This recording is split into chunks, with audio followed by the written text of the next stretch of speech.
Everyone, welcome to a rather gloomy, well it's light in here, but very gloomy day. It's a gloomy Thursday morning outside, so we're filming inside.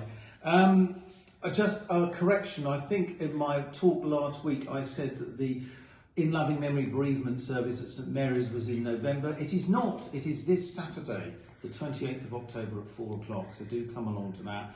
It's the Fearing one, All Saints Fearing's In Loving Memory services are following Saturday on the 4th of November, again at 4 o'clock. You're welcome to come to either service. Well, this coming Sunday, the 29th, is Bible Sunday, so what better place to start than with Private Eye? And there's a, that if you know your Private Eye, and do read it, it's very informative, there's a joke series of newspaper articles in the middle, and this one is from the Biblical Times, topical, Friday 20th of October 2023 BC. Jericho destroyed, peace assured. The city of Jericho was razed to the ground last week by the Israelite forces, heralding a new era of peace in the region. Said Israeli commander King Joshua, our crack trumpeters blasted down the walls and reduced the city to rubble before unfortunately massacring the entire population.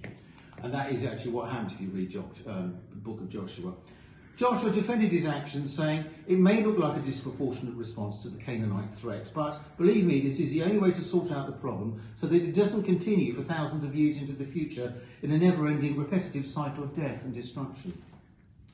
Well, you can see the irony in that, but you won't really get the joke unless you know about the biblical story of Jericho and the walls coming down when the trumpets blast. In that sense, it's just a minor example of the way that the Bible is central and foundational to our culture. All the religious jokes, those who don't know the Bible aren't really going to get them. And you'll be completely flummoxed if you go and see Life of Brian, which I would advise you to do so because it's a very funny film, but you need to know your Bible to get all the jokes. At the same time as that story, that famous story we think of as a kiddie's story we tell about Joshua and marching around the walls 7 times and the trumpets blast and they all shout and the walls come tumbling down. The bit we don't tell the children is that then the entire population, apart from one woman, a prostitute interestingly enough, so it doesn't come into the children's versions, is put to the sword. And so for good reasons and bad, we need to know our Bibles. Contrast that with what Jesus says. Blessed are the peacemakers, for they will be called children of God. And if someone strikes you on the right cheek, show them your other cheek also. The fact that the Bible contains this wealth of writing and ideas and contrasting views of how we should live is another reason for us to grapple with it. But it's like a mountain. It's a massive great thing, as you can see, and that's all very thin bit Bible paper, as it's called.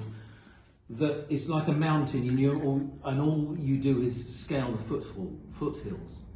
But that's what we need to do, and that's what I'll be talking about in a little more detail on Sunday. I do hope you do have a Bible and begin to have a look at it. I'm very happy to help you with it too. Have a good weekend.